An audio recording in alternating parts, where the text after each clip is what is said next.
அனைவருக்கும் வணக்கம். ரசவாதிங்கிற புத்தகத்தை சுஷிலா மாஸ்டர் நமக்கு சொல்லிட்டு இருக்காங்க. அதோடைய 5வது பாகம் இன்னைக்கு சொல்ல போறாங்க. அம்மா, நீங்க சொல்ல ஆரம்பிங்க.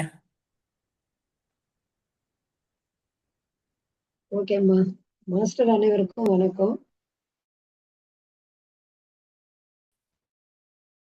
நம்ம இந்த ரசவாதிங்கிற கதையை நம்ம தொடர்ந்து 4வது வாரமா பார்த்துட்டு இருக்கிறோம்.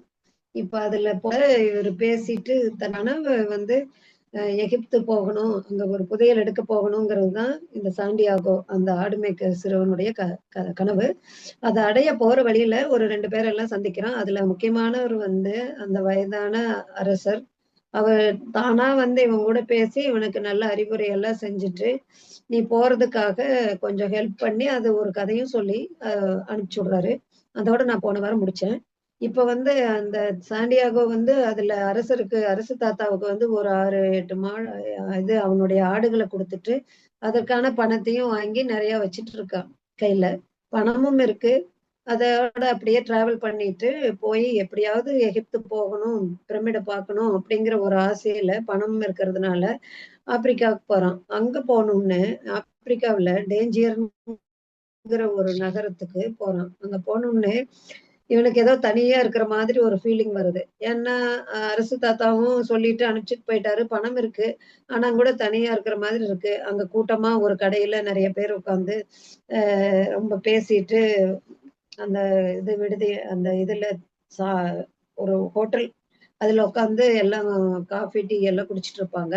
அங்க போய் சாண்டியாகோ போறாரு. போயிட்டு என்ன பண்றான், அங்க போய் தனக்கும் ஏதாவது குடிக்கணும் போல அவனுக்கு இருக்கு. ஆனா அவன் டீ எல்லாம் விரும்புறது இல்ல. ஒரு வைன் வேணும்னு சொல்லிட்டு போய் குடிக்கலான்னு ஒரு மது போதகர்கள் எல்லாம், அதாவது அங்க கடையில போய் நின்னு பேசிட்டு இருக்காங்க. அந்த நடுவுல போய் இவன் ஏதாவது குடிக்கிறதுக்கு போய் பார்த்து அந்த கடையில வாங்கி குடிக்கிறான். அந்த டீ ரொம்ப கசப்பா இருக்குது. அந்த கசப்பான டீயை அவனுக்கு குடிக்கவே ரொம்பவுமே இதா இருக்கு. அவன் நினைச்சது வேற. அதனால இவனுக்கு அங்க அரபு மொழி மட்டும்தான் அந்த நாட்டுல பேசிட்டு இருக்காங்க. ஆனா இவருக்கு தெரியாது. அதனால அந்த மது விடுதியில உரிமையாளர் அவனை கேட்டு என்ன வேணும் அப்படின்னு கேட்கும்போது அவர் ஒரு பானத்தை கொண்டு கொடுக்குறாரு. அது ஒரு தேநீருங்கிறது அப்பதான் இவனுக்கு தெரிஞ்சிச்சு. அது ரொம்பவுமே கசப்பா இருக்குது, கசப்பா இருக்கு அப்படின்னு சொல்லிட்டு அதை அப்படியே பருகிட்டு உட்கார்ந்துட்டு இருக்கான் அந்த கூட்டத்தோட. அப்போ எப்படியும் நம்ம ஒரு சில நாட்கள்ல நம்ம போய் பிரமிட அடைஞ்சிடலாம் அப்படின்னு ரொம்ப ஆர்வமா உட்கார்ந்துட்டு இருக்கா. யாரு? நம்ம சாண்டியாகோ. அப்போ 6 செம்மறியாடுகளை எல்லாம் வாங்கிட்டாரு இல்லையா அந்த அரசு தாத்தா.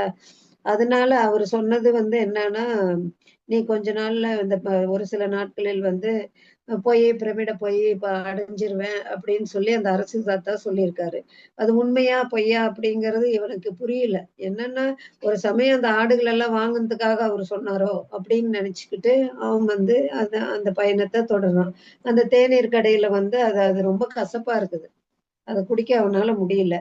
அப்ப என்ன பண்ணிட்டு இருக்கான், அங்க ஒரு ஆள் வர்றாரு. இவனுக்கு அங்க இருக்கிறவங்களுக்கு எல்லாம் அந்த மொழி, அரேபிய மொழி இவனுக்கு தெரியல.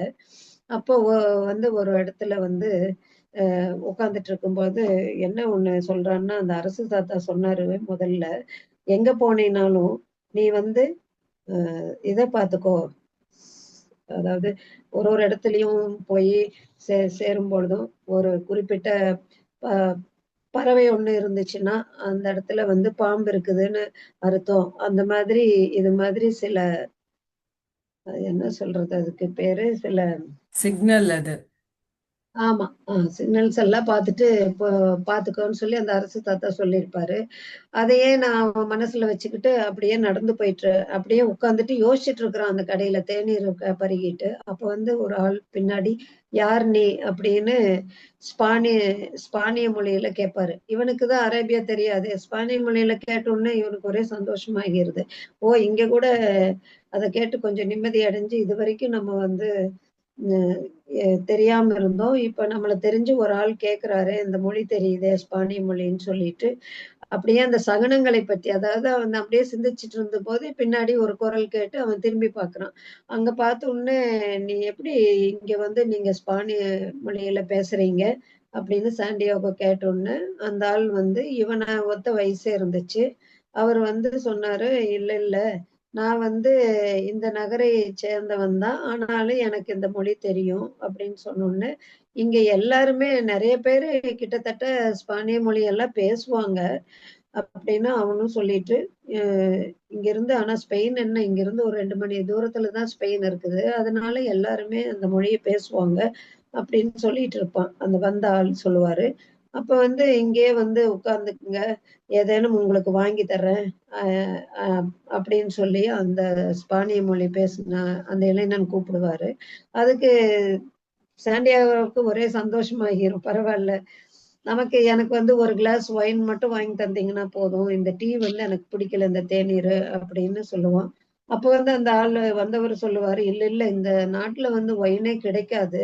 ஏன்னா இங்குள்ள மதம் வந்து அந்த ஒயின் குடிப்பத வந்து விரும்பல." அப்படின்னு சொல்றாங்க. உடனே வந்து நீ எங்க போகணும் அப்படின்னு கேட்டோம்னா, பிரமிடுகள் இருந்த இடத்துக்கு தான் நானு போகணும் அப்படின்னு சாண்டியாகோ அந்த ஆளுகிட்ட சொல்றாரு. ஆனாலும் அவன் வந்து தன்னுடைய புதையல பத்தியோ, அத எடுக்க போறோம் அப்படிங்கிற டீட்டெயில்ஸ் எல்லாம் அவன்கிட்ட அவன் சொல்ல விரும்பல. எதுக்கு நம்ம அதெல்லாம் சொல்லணும்? அப்படின்னுட்டு அப்புறம் பார்க்க போறேன், பிரமிடு பார்க்க போறேன்னு மட்டும் சொல்லுவான். அங்க போய் அந்த தனக்கு வந்து ஒரு புதையல் கிடைக்க போகுது, அதுக்காக தான் தேடிட்டு போறேங்கிறத சொல்லல. அப்ப வந்து உடனே வந்து சாண்டியாகோ அவர பார்த்து அந்த ஸ்பானிய மொழியில பேசினார் இல்லையா? அந்த சிறுவன பார்த்து கேட்பான். "என்ன வந்து முடிஞ்சா நீங்க என்ன அழைச்சு செல்லுவீங்களா?" அ நான் அப்படின்னு சொல்லி கேட்ட உடனே, நீங்க வந்து என்னுடைய பயணத்துக்கு வழிகாட்டியாக இருந்து, என்ன வந்து பிரமிடு இருக்கிற இடத்துக்கு அழைத்துட்டு போறீங்களா?" அப்படின்னு கேட்ட உடனே, "ஆ அது எப்படி அங்க போறது?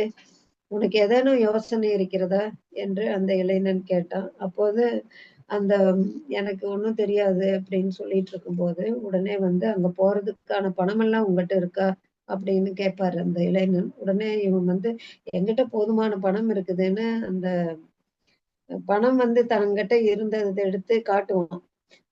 பணம் ரொம்ப தேவை இங்கிருந்து போறதுன்னா, அதுக்காக உங்கிட்ட பணம் இருக்குதான்னு அவன் கேட்ட உடனேவே, சாண்டியாகோ என்ன இப்படி ஒரு வினோதமா இவன் கேள்வி கேட்கிறானே! சொல்லலாமா? வேண்டாமா? அப்படின்னு சொல்லும் யோசிச்சுட்டு இருக்கும் பொழுது, அப்ப வந்து அந்த தாத்தா சொன்னது, அரசு தாத்தா சொன்னது, "நீ வந்து ஒரு உண்மையாகவே நீ வந்து எ எங்க போகணும் அடைவதற்கான ஒ ஒரு வழிய போகணும்னு உன்னுடைய இலக்க நினைச்சீனாலே, இந்த ஒட்டுமொத்த பிரபஞ்சம் கூட உனக்கு வந்து சாதகமான காய்களத்தான் நகர்த்தும்னு அந்த முதியவர், அந்த அரசு தாத்தா சொன்னது இவனுக்கு ஞாபகம் வந்துச்சு. உடனே அதனால என்ன பண்றான், நம்ம போறதுக்கான வழி இவனா கூட இருக்கலாம் அப்படின்னு சொல்லிட்டு தன்கிட்ட இருந்த பணத்தை எல்லாம் எடுத்து அந்த இளைஞரிடம் காட்டுறான். அந்த மது விடுதியில உரிமையாளரும் வந்து இவங்க 2 பேரும் பேசிக்கையில பக்கத்திலேயே நின்னு பார்த்துட்டு இருக்காரு. அந்த உரிமையாளர் வந்து அரபு மொழியில தான் பேசுவாரு. ஆனா, அ அவர் வந்து அரபு மொழியில இந்த இளைஞன் கிட்ட சத்தம் போட்டு ஏதோ பேசுறாரு. அப்போ இந்த இளைஞன் வந்து சாண்டியாகோவை பார்த்து, "வா நாம இங்கிருந்து போயிரலாம். அவரு வந்து நம்ம இங்கிருந்து போக சொல்றாரு." அப்படின்னு மட்டும் சொல்லி சாண்டியாகோவ அழைச்சிட்டு போவான்.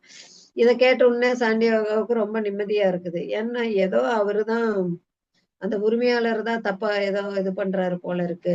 அதனால நம்ம ஃப்ரெண்டோட நம்ம வந்து இந்த மது விடுதியின் அந்த உரிமையாளர் வந்து அ போ போ போயிரலான்னு போகும்போது, அவரு வந்து அப்படியே இறுக்கி கைய பிடிச்சுட்டு கோவமா ஏதோ கடைசியா கத்துறாரு. கத்தும்போது இத தெரிஞ்சுக்கிட்டு அவனுடைய புதிய நண்பன் வந்து அந்த உரிமையாளரை ஒரு ஓரமாக தள்ளிர்றான். தள்ளிட்டு, "வா, வா நம்ம போலாம்" அப்படின்னு சாண்டியாகோவ தன்னுடன் அழைச்சுட்டு வெளிய கூப்பிட்டு போறான். அப்போ வந்து அந்த டேஞ்சர் நகரம் வந்து எடுத்துட்டீங்கன்னா, ஏனைய ஆப்பிரிக்காவை போல இல்ல. இது ஒரு ரொம்ப துறைமுகம் தான். அந்த துறைமுகத்துல எப்படி இருக்குன்னா, சில திருடர்கள் எல்லாம் இருப்பாங்க. அது சாண்டியாகோவுக்கே நல்லா தெரியுது. தன்னுடைய புதிய நண்பனை வந்து நம்புறானா இவன். இந்த நண்பன நம்பிட்டு, அதுக்கு பயங்கரமான ஒரு சூழ்நிலையிலிருந்து தன் நண்பன் தான் தன்னை காப்பாத்தினான். அதாவது அந்த மது விடுதியினுடைய உரிமையாளர்கிட்ட இருந்து இந்த ஃப்ரெண்டு காப்பாத்தினதாக அவன் எடுத்துக்கிறான். எடுத்துட்டு அந்த பணம் தங்கிட்ட இருந்ததை எல்லாம் எடுத்து அந்த ஃப்ரெண்டு கிட்ட கொடுத்துட்றான். அந்த பணத்தை எல்லாம் கொடுத்தோன்னே அந்த இளைஞன் வந்து நான் வந்து உனக்கு பிரமிடுகள் இருக்கும் இடத்திற்கெல்லாம் நம்ம போலாம். அதற்கு வந்து நம்ம என்ன பண்ணணும்னா ஃபர்ஸ்ட் அங்க வந்து போகணும்னா பாலைவனத்தை எல்லாம் கடந்துதான் போகணும். அதுக்கு வந்து ஒட்டகங்கள் எல்லாம் வேணும் அப்படின்னு சொல்லி அந்த ஃப்ரெண்டு சொல்றாரு. உடனே வந்து அந்த அந்த நகரம் இருக்குல்ல, டேஞ்சர் நகரம். அதுல குறுகலான ரொம்ப தெருக்கள் எல்லாம் ரொம்ப ரொம்ப குறுகலா இருக்குது. அதுல எல்லாம் 2 பேரும் சேர்ந்து நடந்து போறாங்க. அங்க ஒரு இடத்துல விற்பனை பொருள் எல்லாம் நிறைய வித்துட்டு இருக்காங்க. அது ஒரு சந்தை போல இருக்குது. அங்க சில பேர் வந்து கூட்டம் கூட்டமா நின்னு பேசிட்டு இருக்காங்க. பெரிய பெரிய கடைகள் எல்லாம் இருக்கு. ஒரே கூட்டமா இருக்கு. அதுக்குள்ள போகும்போது சாண்டியாகோ வந்து புதிய நண்பனை நம்பலாமா வேண்டாமா அப்படிங்கிறது அப்பதான் அவனுக்கு தோணுது. ஏன்னா என் கையில இருந்த பணத்தை எல்லாம் அவங்ககிட்ட கொடுத்துட்டான். அதனால அவன் என்ன பண்றான் சாண்டியாகோ அந்த நண்பன் மேலேயே ஒரு கண்ணா அவனையே பார்த்துட்டு போய்கிட்டு இருக்கிறான். எங்க அவன் போயிருவானோ நம்மளை விட்டுட்டு அப்படின்னுட்டு அந்த நண்பனையே பார்த்துட்டு அவனையே பின்தொடர்ந்துட்டு போறான்.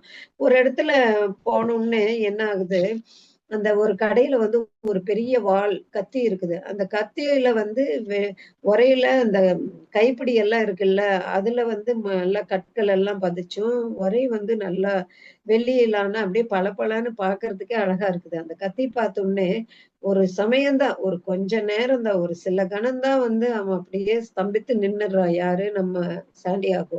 ஐயோ! நல்லா இருக்கே இத வாங்குனா அப்படிங்கிற நேரத்துல, அந்த கண் இமைக்கிற நேரத்துல தன்னுடைய புதிய நண்பன் மேல இருந்த கண்ண விட்டுட்டான். இந்த கத்திய பார்த்துட்டு இப்படி திரும்புறதுக்குள்ள, திரும்பி பார்த்தா அவன காணோம்.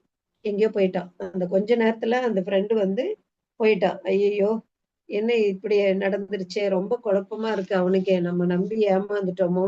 அப்டின்னுட்டு அந்த கடையில போயி வந்து அந்த கத்தியினுடைய விலை என்னவா இருக்கும்? அப்டி இப்டின்ட்டு அந்த கத்தி மேல அவனுடைய கவனம் போனோனே, அ இவன் வந்து போயிட்டான். கொஞ்ச நேரத்துல இவனுடைய ஃப்ரெண்ட் வந்து காணாம போயிடுறான். ஐயோ! என்ன பண்றது? அப்டின்னு இவனுக்கு வந்து எ ஒரே வந்து ஒரே கஷ்டமா போயிருச்சு. இவன நம்பி நம்ம பணமெல்லாம் குடுத்துட்டோமே! அப்படின்னு ரொம்ப சோர்ந்துடுறான். ஆனாலும் வந்து அவனுடைய நண்பன வந்து அவனுக்கு விட்டு குடுக்கறதுக்கே மனசில்ல. எப்படியும் வந்துருவான் பார்க்கலாம் நம்ம. எங்கேயாவது போய் ஒரு ஒட்டகம் இதுக்காக பேசிட்டு இருப்பானா இருக்கும். அப்படின்னு தற்செயலா தான் அவன் பிரிஞ்சிருவான். வந்திருப்பான் அப்படின்னு ஒரு தீர்மானமா என்ன பண்றான், காத்துட்டே இருக்கிறான். அப்ப வந்து அந்த இடத்துல அந்த கடையில ரொம்ப சூரியன் எல்லாம் கூட மறைய தொடங்கிடுச்சு. கடை வீதி எல்லாம் எல்லா கூட்டங்கள் எல்லாம் குறைஞ்சு கடையெல்லாம் சாத்த ஆரம்பிக்கிறாங்க. அப்பவும் அவன் ஃப்ரெண்டு நண்பன் வரவே இல்ல. அப்ப வந்து ரொம்ப கஷ்டமா போயிருது இவனுக்கு. ஐயய்யோ! நம்ம போன தடவை சூரியன் உதயமாகி இருந்த இடத்துல இன்னொரு கண்டத்தில் நம்ம இருந்தோம். அப்பல்லாம் ஒரு இடையன போல 60 செம்மறியாடோட இருந்தோம். அது அப்ப வந்து மக்களை பார்க்கவே ஆவலாக இருந்தது. ஆனா இப்ப வந்து பார்த்தா, இப்படி ஒரு நிலைமைக்கு நம்ம வந்துட்டோமே! சாயங்கால பொழுதுக்குள்ள ஆடுகள கொஞ்சம் குடுத்துட்டு, ஃப்ரெண்டுக்கும் குடுத்துட்டு இங்க வந்தோம். இங்க வந்து இந்த இவன் ஃப்ரெண்ட பார்த்து இப்படி விட்டுட்டோமே! பணத்தை எல்லாம் விட்டுட்டோமே! அப்படின்னு ரொம்ப வருத்தப்படுறான். அவனுடைய மனசுல வந்து ரொம்ப சஞ்சலமா இருக்குது. என்ன பண்ணலாம்? பேசாம நம்ம வந்து போயிரலாம். ஊருக்கே திரும்பி போலாம். அதுக்கு போறதுக்கு கூட நம்மகிட்ட பணம் இல்லையே! அப்படின்னு யோசிச்சுட்டே அவன் வந்து ரொம்ப மனக்குழப்பமான நிலையில அங்கேயும் இங்கேயும் அலைஞ்சுட்டு அந்த சந்தையிலேயே இதுக்கும் அதுக்கும் ஓடிட்டு என்ன ரொம்ப சத்தம் போட்டு அழ ஆரம்பிச்சுட்டான் கொஞ்ச நேரம். அப்புறம் அழுது முடிச்சோனே அவனுக்கு என்ன பண்றதுன்னு தெரியல. அப்படியே அங்க ஒரு இடத்துல வந்து உட்கார்ந்து பார்ப்போம். எப்படி வர்றானா? இல்லையா? அப்படின்னு நம்ம செம்மறியாடு இருந்தப்பவே நான் மகிழ்ச்சியா இருந்தேன். நான் யாரையும் நம்பாதவனாக இப்ப இருக்கிறேன். மக்கள் மீது எனக்கு ஒரே வெறுப்பு தான் வருது. என்னுடைய அ புதையல கண்டுபிடிக்காம இருந்தேன்னா, இந்த மாதிரி நானு இருந்திருக்க மாட்டேனே! கொஞ்ச நஞ்சத்தையும் இருந்த பணத்தையும் விட்டுட்டேனேன்னு ரொம்ப புலம்புறான். புலம்பிட்டு, "சரி பார்க்கலாம்" அப்படின்னு சாயங்காலம் ஆகிருச்சு. தன் தோள் மாட்டியில ஒரு பை வச்சிருப்பானுல்ல, அந்த பைக்குள்ள கை விட்டு பார்க்குறான். என்ன இருக்குதுன்னு பார்த்தா, அதுல என்ன இருக்கும்? சாப்பிடறதுக்கு கூட எஞ்சி இருந்த ஒரு பிரெட் துண்டு கூட அதுல காணோம். சரி என்ன பண்றது? அப்படின்னுட்டு ஒரு கனமான புத்தகத்தையும், மேலங்கியும் தானே அந்த முதியவர் கொடுத்தாரு இல்லையா, 2 கல் கொடுத்திருப்பாரு. அந்த கற்களும் அந்த பையில இருந்துச்சு. அவன் வந்து என்ன பண்றான், அந்த கற்களை பார்த்தபோது அவனுக்கு வந்து ஏதோ ஒரு இனம் புரியாத ஒரு காரணத்தினால சற்று நிம்மதி அடையுது. 6 செம்மறியாடுகளை கொடுத்து ஒரு தங்க மார்பு கவசத்திலிருந்து எடுக்கப்பட்ட விலையுயர்ந்த 2 கற்களை அந்த பெரியவர் நமக்கு குடுத்திருக்காரு. இந்த கற்களை வித்துட்டாவது அத கிடைக்கிற பணத்த வச்சு நம்ம பேசாம ஊருக்கே போயிரலாம். நம்ம என்ன செய்யறது? அப்படின்னுட்டு பயங்கரமா புலம்பிட்டு, ஃப்ரெண்டு கிட்ட குடுத்தது இப்படி ஏமாந்துட்டோமே! நம்ம இனிமேல் எச்சரிக்கையா இருக்கணும். தனக்கு தானே சத்தம் போட்டு பேசிக்கிட்டு, அப்படியே அந்த கடை வீதியில நடந்துட்டு இருக்கிறான். எல்லா கடையும் சாத்தி நேரமாச்சு. அப்ப கூட அவனுக்கு வந்து என்ன பண்றதுன்னு தெரியல. அப்புறம் கல்ல எடுத்து பார்த்துட்டு, அத திருப்பியும் பாக்கெட்டுக்குள்ள போட்டுட்டான். இது ஒரு துறைமுக நகரமாச்சா, எப்பவுமே திருடர்கள் அதிகம்னு அவன் ஃப்ரெண்டே முதல்லயே சொன்னான். அவனே திருடிட்டு போயிட்டான். அதனால வந்து அந்த மது விடுதியில அந்த உரிமையாளர் வந்து சத்தம் போட்டு சொன்னது இப்பதான் இவனுக்கு ஞாபகம் வந்தது. அதாவது அவர் என்ன சொல்லி வந்திருப்பாருன்னா, "இந்த இளைஞன நான் நம்பாத" அப்படின்னு தான் சொல்ல வந்திருக்காரு போல. அது எனக்கு புரியாம போச்சே. நானும் எல்லாரைப் போலவே உள்ளபடி உலகத்தை வந்து பார்ப்பதற்கு பதிலாக எப்படி இருக்க வேண்டும் என்று நான் விரும்புகிறேனோ, அதை அப்படியே பார்க்கிறேன் அப்படின்னெல்லாம் ரொம்ப என்னென்னமோ யோசிச்சுட்டு போறான். அப்புறம் வந்து அவன் பாக்கெட்டுக்குள்ள இருந்த கல்ல வந்து தன்னுடைய விரல்களால் மெதுவாக தடவி அவனுடைய பார்க்குறான். அவைதான் அவனுடைய புதையல் மாதிரி இப்போதைக்கு அவன் மனசுக்கு தோணுது. ஏன்னா எல்லாத்தையும் பணத்தையும் குடுத்துட்டான், ஆடும் போச்சு, எல்லாம் போச்சு. அந்த 2 கற்கள் தான் இப்போதைக்கு இப்போ புதையல்னு வெறுமனே அதை தொட்டு பார்த்துட்டு அவனுக்கு நிம்மதியை கொடுத்தது இருக்குதுன்னு உடனே. அப்ப வந்து அந்த முதியவரை பத்தி அவனுக்கு அப்படியே நினைவுல வருது. நீ ஒன்றை வந்து ஆழமா விரும்பினீன்னா, நீ அதை அடைவதற்கு இந்த ஒட்டுமொத்த பிரபஞ்சமுமே எப்போதுமே உனக்கு சாதகமாக காயை நகர்த்தும் அப்படின்னு அந்த பெரியவர் சொல்லுவாரு இல்லையா? அதிலிருந்து உண்மையை இப்ப புரிந்து கொள்ள சாண்டியாகோ முயற்சித்தான். அப்படி முயற்சி செஞ்சு என்ன பண்றான்? ஒரு காலியான சந்தைக்கூடத்தில் நின்னுட்டு இருப்பான். அப்ப வந்து அவன் கையில் ஒரு சல்லி காசு கூட இல்ல. அந்த அந்த இடத்துல வந்து ஒரு கடந்த காலத்தை ஒரு அறிந்திருந்த அந்த ஒரு அரசரை அவன் சந்தித்திருந்தான் என்பதற்கான சாட்சியங்களாக அந்த கற்கள் மட்டும் தான் அவங்கிட்ட இருந்துச்சு. சரி, சகுனங்கள வந்து நீ புரிந்து கொள்ள இவை உனக்கு உதவும் அப்படின்னு சொல்லி அந்த அரசர் சொல்லியிருப்பாரு. சகுனங்கள் எல்லாம் நீ இத புரிஞ்சுக்கணும்னா இந்த கற்கள் உனக்கு உதவணும். உடனே சாண்டியாகோவுக்கு ஒரு யோசனை தோணும். அந்த கற்களை சோதித்து பார்க்கலான்னு தீர்மானிப்பான். இதுக்கெல்லாம் நம்ம வெட்கப்படக்கூடாது. இந்த கல்ல எடுத்து நம்ம சோதனை தான் செஞ்சு பார்க்கலாமே அப்படின்னுட்டு, அவன் வந்து என்ன பண்ணுவான், அந்த அரசு தாத்தாவ வந்து நான் வந்து நம்பலாமா? அப்படிங்கிறது அரசு தாத்தாவுக்கு வந்து இன்னுமே என்னுடைய எண்ணம் அவருக்கு இருக்குதா? எனக்கு நல்லது செய்யணும்னு நினைக்கிறாங்களா? அ அவருடைய ஆசீர்வாதம் எனக்கு இன்னுமே இருக்கா? அப்படிங்கிறத கேட்கறதுக்காக அந்த 2 கைய விட்டு அந்த 2 கல்லுல 1 எடுப்பான். அது ஆமான்னு சொல்லும். உடனே வந்து இவனுக்கு ஒரே சந்தோஷமாகும். ஒரு அப்புறம் கொஞ்ச நேரம் கழிச்சு அந்த 2 கல்லையும் வந்து அந்த பைக்குள்ளேயே போட்டு அப்படியே நடந்து போயிட்டுருப்பான். போயிட்டு திருப்பியும் வந்து பையில வந்து கைய விட்டு பார்க்கும்போது, அந்த பையில ஓட்டை இருந்திருக்கும். அந்த ஓட்டை வழியா 2 கல்லுமே கீழ விழுந்துரும். அப்புறம் அவன் கஷ்டப்பட்டு அத தேடி அத எடுத்து அந்த கல்லெல்லாம் எடுத்துட்டு பையில திருப்பியும் வச்சுட்டு நடந்து போயிட்டுருப்பான். அப்பதான் அந்த முனிவரனுடைய இன்னொரு அறிவுறுத்தலும் அவனுக்கு வரும். "சகுனங்களை கண்டுகொள்ள கற்றுக்கொள்" அப்படின்னு. சகுனம்னு ஒண்ணே சாண்டியாகோ தனக்குள்ளேயே சிரிக்கிறான். என்னன்னா, அ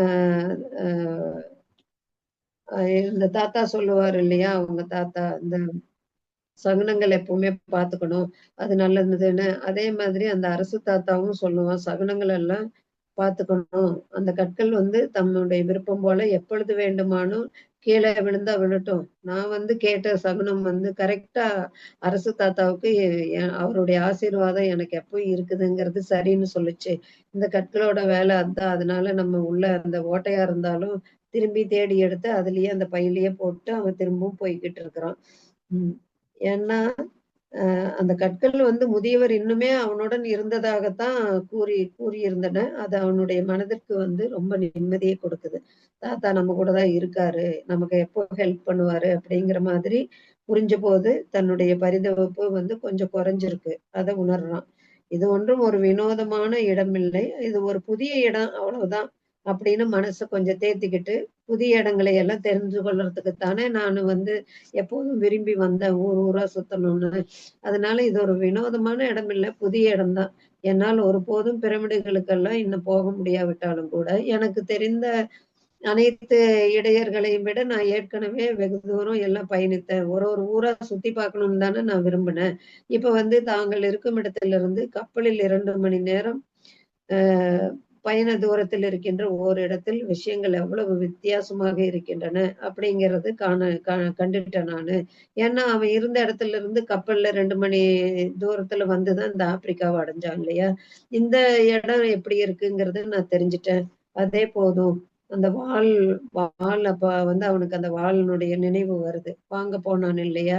நினைவுக்கு வந்தது. அதை பற்றி நினைப்பது அவனுக்கு லேசான வருத்தத்தை ஏற்படுத்தியது. ஏன்னா அது போன்ற அந்த வாள் போன்ற அதற்கு முன்பு அது மாதிரி ஒரு வாளையும் அவன் பார்க்கல. அதனால அவன் இந்த விஷயங்களை பற்றி ரொம்ப யோசிச்சுட்டு இருக்கிற அதே நேரத்துல தான் ஒரு திருடனால வஞ்சிக்கப்பட்டுட்டோமே, இது ஒரு பலிகடா ஆறிட்டும் தன்னை வந்து பலிகடா என்று தன்னை பார்க்க வேண்டுமா, அல்லது தன்னுடைய புதையலை தேடி போகிறோமா, இல்ல ஒரு சாகசக்காரனா ஆகலாமா, பலிகடா ஆகிட்டேன்னு நினைச்சிட்டு திருப்பி நம்ம இடத்துக்கே போயிடலாமா, அல்லது நான் ஒரு புக்கெல்லாம் படிக்கிறான் இல்லையா இவன் நிறைய, அல்லது நம்ம வந்து ஒரு சாகசக்காரனாகவே நம்ம பார்த்துக்கலாமா அப்படிங்கிறதெல்லாம் உணர்ந்து யோசிச்சுட்டு இருக்கும்போது இறுதியில் அவனுடைய மனசு சொல்லுது, புதையலை தேடி சென்று கொண்டிருக்கிற ஒரு சாகசக்காரன் தான் நான் அப்படின்னு சாண்டியாகோ வந்து சத்தமா நான் சொல்லிட்டு, நான் எப்பவுமே ஒரு சாகசக்காரன் தான் அப்படின்னு தன் பயணத்தை தொடர்றான்.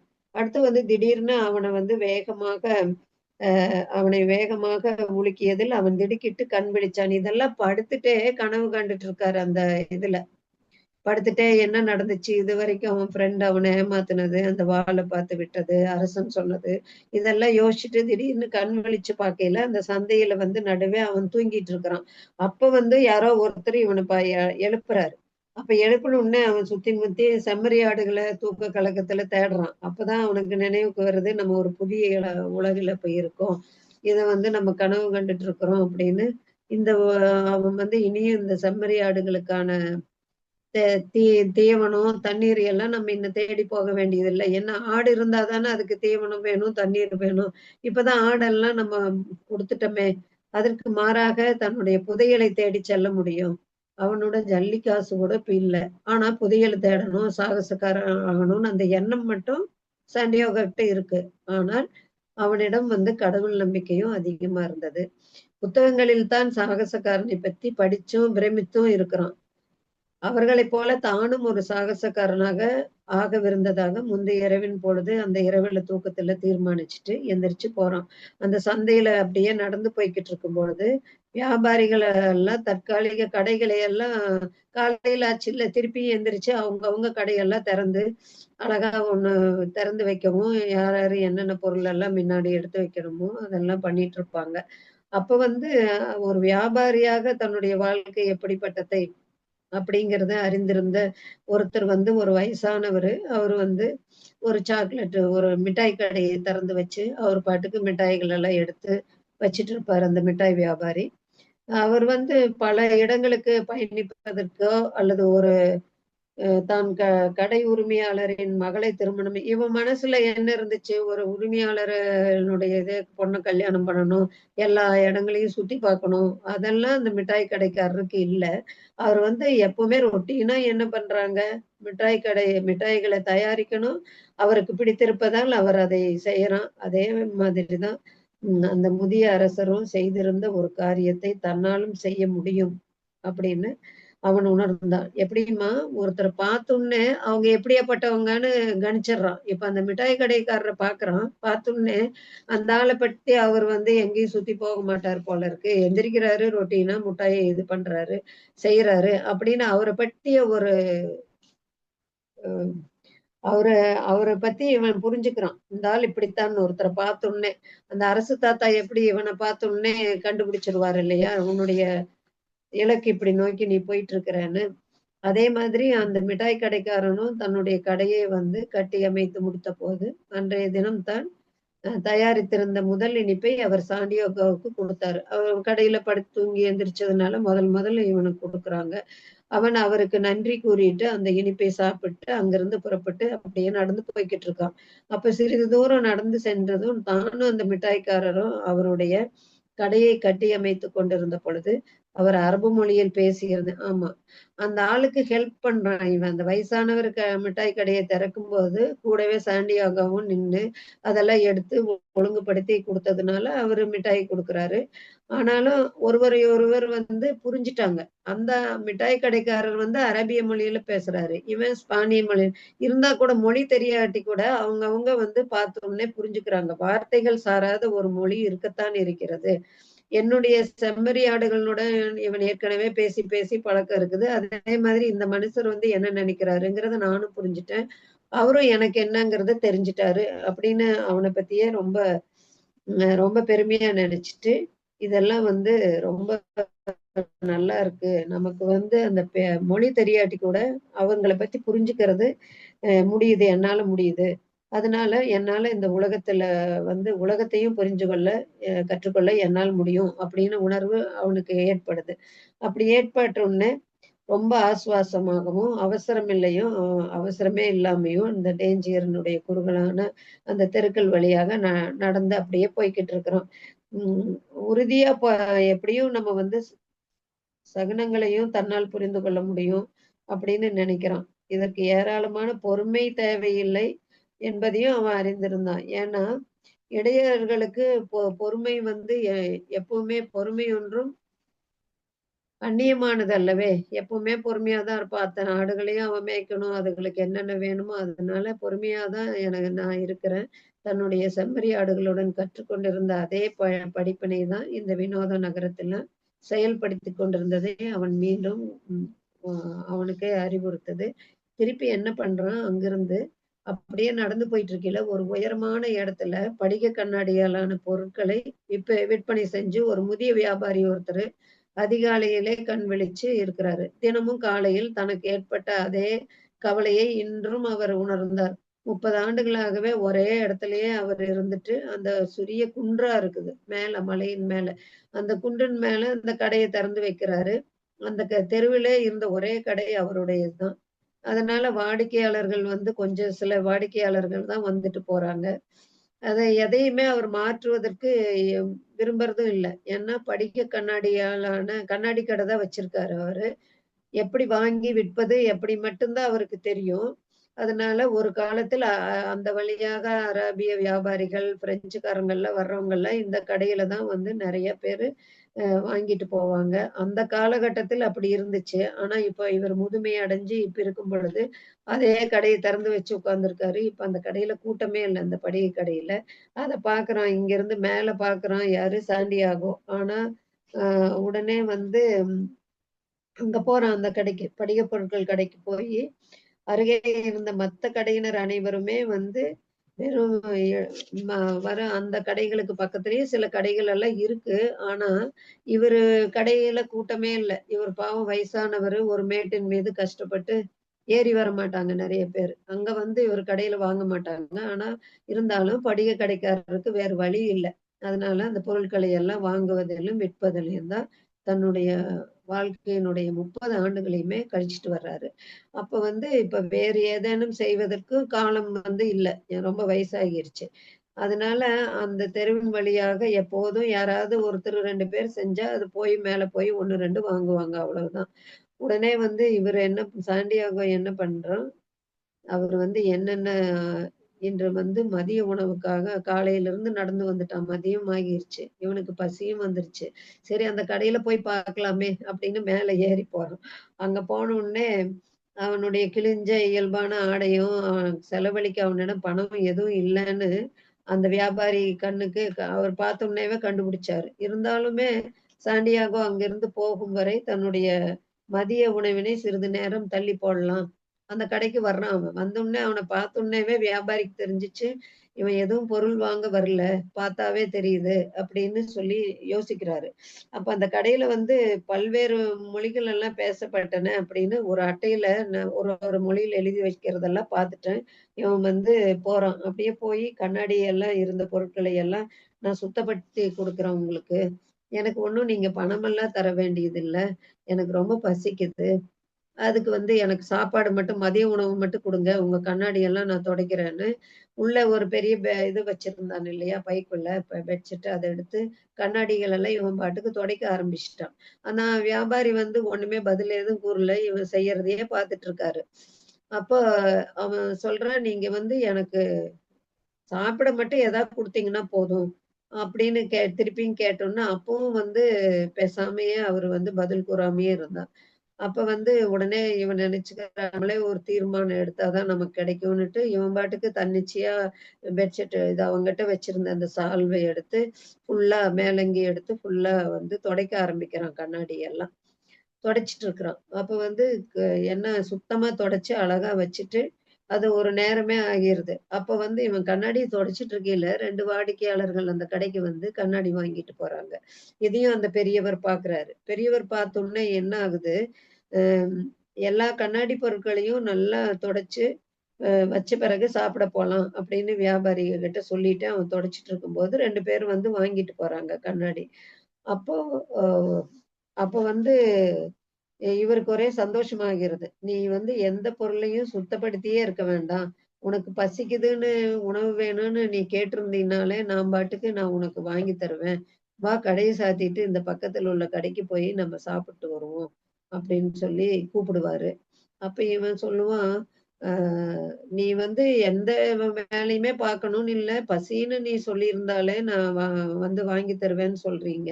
ஆனா நான் கேட்டப்ப நீங்க ஏன் மௌனமாவே இருந்தீங்க? ஒண்ணுமே பேசலையே!" அப்படின்னு சொல்றாங்க. இதை கேட்டதும் சா சாண்டியாகோ வந்து சொல்றான். சகுனங்களைப் பற்றி மக்கள் வந்து எப்படி விரும்புறாங்க? என்னன்னா, அவரு சொல்றாரு, "நீ இது சுத்தப்படுத்திட்டு இருக்கையில, இந்த கடைக்கு யாருமே வந்ததில்ல. நீ வந்த பிறகு 2 வாடிக்கையாளர்கள் வந்து வாங்கிட்டு போனாங்க இல்லையா? அங்க வந்தாருல்ல, இது ஒரு நல்ல சகுனமா எனக்கு தோணுச்சு." அப்படின்னு அந்த வியாபாரி சொல்லுவாரு. அப்ப சகுனங்களைப் பற்றி மக்கள் வந்து எக்கச்சக்கமாகவே பேசுகின்றனர். ஆனால் வந்து தாங்கள் என்ன கூறிக்கொண்டிருக்கிறோம் என்பதை மட்டும் உண்மையில் அவர்கள் அறிந்திருக்கவில்லை. அப்படின்னு இவன் மனசுக்குள்ளேயே கணக்கு போட்டு ஒரு அ செம்மறியாடுகளுடன் பேசுன மாதிரியே, இவருக்கும் மொழி தெரியாட்டி கூட, நான் பேசுறத அவரும் தெரிஞ்சுக்கிறாரு. அப்புறம் எஞ்சிய நாள் முழுவதும் நான் இங்கேயே வேலை செய்றேன். இருட்டாகும் வரைக்கும் இரவு முழுவதுமே உங்க கடையிலேயே நான் வேலை செஞ்சுட்டு வர்றேன். நாளை அதிகாலை வரை நான் எத்தன வேலை முடியுமோ அத்தனையும் உங்க படிகப் பொருட்கள் எல்லாவற்றையுமே சுத்தப்படுத்தி தருகிறேன். பதிலுக்கு நாளைக்கு நான் எகிப்துக்கு போவதுக்கு நீங்க பணம் தர்றீங்களா? அப்படின்னு சாதாரணமா கூலா கேட்பான், அந்த வியாபாரி பார்த்து. உடனே அந்த வியாபாரி வந்து சத்தம் போட்டு சிரிக்கிறாரு. என்னுடைய படிகப் பொருட்களை முழு ஆண்டு சுத்தப்படுத்தினாலும், நீ வந்து அந்த எல்லா பொருளையும் விற்கின்ற ஒவ்வொரு படிகப் பொருளுக்கும் நீ ஒரு நல்ல கமிஷனை சம்பாதித்தா கூட, எகிப்துக்கு செல்ல நீ சிறிதளவு பணம் கடன் வாங்கித்தான் ஆகணும். ஏன்னா, இந்த நகரத்திற்கும் எகிப்திற்கும் இடையே ஆயிரக்கணக்கான கிலோமீட்டர் தூரம் இருக்குது. இங்கிருந்து போகணும்னா சும்மா சாதாரணம் கிடையாது. அதனால நீ எவ்வளவு வேலை செஞ்சாலும் அதுக்கு வந்து முடியாது அப்படின்னு சொல்றாரு. அப்ப வந்து ஒரு ஆழமான மௌனமா இவன் இருக்கிறான். என்ன பண்றதுன்னு ஒட்டுமொத்த நகரமுமே தூங்கிருச்சு. சாயங்காலம் ஆகிருச்சு. அது மாதிரி ஒரு அமைதியா இருந்துச்சு. கடை வீதியிலிருந்து எந்த சத்தமுமே வரல. வியாபாரியிடமிருந்து வாக்குவாதங்க அதான் அமைதியா ஆகிருச்சு நைட் ஆனோனே. யாருமே வந்து கோபுரத்திலிருந்து சத்தம் போட்டு ஓதுவாங்கல்ல, அந்த இவங்க அவங்களும் ஓதல. எந்த சாகசமும் இல்ல. முதிய அரசர்களோ அல்லது பிறவி நோக்கங்களோ எதுவும் இல்ல. உடனே பிரமிடுகளும் இருக்குல்ல. ஒட்டுமொத்த உலகமே அமைதியா இருக்குது நைட்டு. அது மாதிரி தோணுது. ஏன்னன்னா, சாண்டியாகோவின் ஆன்மா வந்து மௌனமா ஆகிருச்சு. என்ன நம்ம நெனச்சோம் போக முடியாது போல இருக்கே. இவரு எகிப்தே இவ்வளவு தூரங்கிறாரு. என்ன பண்றதுன்னு அப்படியே மௌனமாகிட்டான் அவன். அப்படியே அமர்ந்திருக்கிறான். என்ன பண்றது? நம்ம பேசாம இறந்திருந்தா கூட நன்றா இருக்கும். அக்கணத்திலேயே எல்லாம் முடிஞ்சிருக்கும். அப்படின்னுட்டு சாண்டியாகோ நெனைக்கிறான். அப்ப வந்து படிக வியாபாரி வந்து கவலையோட அவனை பார்த்துட்டு, அன்று காலையிலேயே அவனுடன் தென்பட்ட ஆனந்தம் இப்ப திடீர்னு போயிருச்சு. காலையில என்னன்னா வேலை செஞ்சு காசு வாங்கிட்டு நம்ம எப்படியும் எகிப்து போலான்னு நினைச்சான். ஆனா இப்ப பார்த்தா அவன் முகமெல்லாம் சோர்ந்து இருக்கிறத பார்த்தோன்னே, "நீ உன்னுடைய நாட்டுக்கு திருப்பி போவதற்கு தேவையான பணத்தை நானே உனக்கு தர்றேன். நீ போயிரு" அப்படின்னு சொல்றாரு அந்த வியாபாரி. ஆனால் சாண்டியாகோ வந்து எதுவுமே கூறல. அவன் அங்கிருந்து எழுந்து தன்னுடைய ஆடையை சரி செஞ்சுட்டு, தன்னுடைய பையை எடுத்துட்டு போறான். "நான் உங்கள் கடையில் வேலை செய்ய தயார்" அப்படின்னு சொல்றான். இன்னொரு நீண்ட மௌனத்திற்கு பிறகு, செம்மறி ஆடுகளை வாங்குவதற்கு எனக்கு பணம் தேவை. அதனால முடியுதுமா அந்த சாப்டர். அடுத்து 2வது பாகம். முதல் பாகம் இதுவரைக்கும் போட்டிருக்காங்க. இதோட நான் இந்த கதைய முடிக்கிறேன். நல்லா இருந்துச்சு. ஏன்னா ரொம்ப நேரம் ம். போயிடுச்சு கதை. பட் அவன் வந்து அவனுடைய ஃப்ரெண்டு கிட்ட ஏமாந்துடுறான். ஆமா. இல்ல பாவம் அதோட காசு இல்ல. முடிச்சிருக்கேன். ஆமா. ஆமா. இப்போ கடைசியா வந்து கொஞ்சம் பிரேக் ஆச்சு. ஸோ அவரே வந்து பணத்தை கொடுக்குறேன் அப்படிங்கிறாரு. அந்த வியாபாரியே வந்து இந்த கண்ணார் வியாபாரியே பணம் கொடுக்குறேன், நீ எகிப்து உன்னுடைய ஆமா. நாட்டுக்கே போலாம் அப்படிங்கிற மாதிரி "நீ சொல்றான். பேசாம ஊருக்கு போயிரு. எகிப்தெல்லாம் போக முடியாது. அதுக்கு நெறைய பணம் வேணும். ம். அதனால நான் உனக்கு பணம் குடுக்குறேன். உன்ன பார்த்தாவே இப்ப காலையில இருந்த இது இல்ல உன்கிட்ட. நீ ஊருக்கே திரும்பி போங்கிறாரு." ஓகே. நல்லா இருந்துச்சுமா ஸ்டோரி. இது அப்பதான் கொஞ்சம் இவன் நெனைக்கிறான், ம். பேசாம செத்துரலாம் போல இருக்குது. ம். ஓகே. ஸோ இப்போ மறுபடியும் அவன் வந்து ம். கடையிலேயே வேலை செய்யறேன்னு ஒத்துக்கிறான். இந்த கடையிலேயே ஆமா. வேலை செய்யறேன்ட்டு. ம்.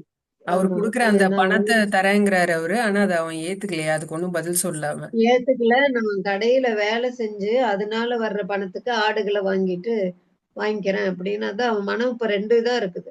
ம். பணம் காணாம போனோனே அவன் வந்து ரொம்ப அப்படியே இப்ப ரொம்ப இது பண்றான். சோர்ந்துடுறான். பணத்த திருடிட்டு போயிடுறான்னா, அவ்வளவு பணம் குடுத்தாரு அரசரு. அது இருந்தா எகிப்துக்கே போயிருக்கலாம். அத்தன பணத்தையும் அடிச்சுட்டானே! பணமும் இல்ல. என்ன பண்றது? பேசாம போயிரலாமா? அப்படின்னு இருக்கிறான். அதாவது இது என்னன்னா நம்ம வந்து ஒரு ஒரு கோல் வச்சு அதோட அந்த பயணத்துல இருக்கும்போது நடுவுல இந்த மாதிரி நிறைய விஷயங்கள் நடக்கும். ஏதாவது ஒரு இன்னல்கள் எல்லாம். சேலஞ்சஸ் இந்த மாதிரி அதை அடைய முடியாதுன்ற அந்த எண்ணம் வர வர வரும் நமக்கு. அந்த மாதிரி சில இது விஷயங்கள்லாம் நடக்கும். பட் அதையும் தாண்டி அவன் போய் ம். எப்படி அந்த புதையலை கண்டுபிடிப்பான் அப்படிங்கறது தான் அந்த ஸ்டோரின்னு நினைக்கிறேன். கரெக்டா? ஆமா, ஓகேம்மா. நம்ம ஆமா. அந்த அடுத்தது நான் படிச்சுட்டேன். 2வது பாகம். அது இது சரி. 15 பக்கம் இருந்துச்சு இப்ப சொன்னது. லைன் அடுத்தது வேற உங்களுக்கு ரொம்ப பிரேக் ஆகுது. 1வது ஃபர்ஸ்ட் சிக்னல் வேற பாகம் இல்லாம. முடிச்சிடலாம். அடுத்தது வந்து அந்த கடையில வேலை செய்யறான். அதுக்கப்புறம் அவனுடைய இது. சரி, ஓகே. அப்படியா? இதோட நம்ம ம். முடிச்சுக்கலாம். ஏன்னா சரி. லைன் ரொம்ப பிரேக் ஆகுது. சரி. நம்ம எண்ட் பண்ணிக்கலாம் அதோட.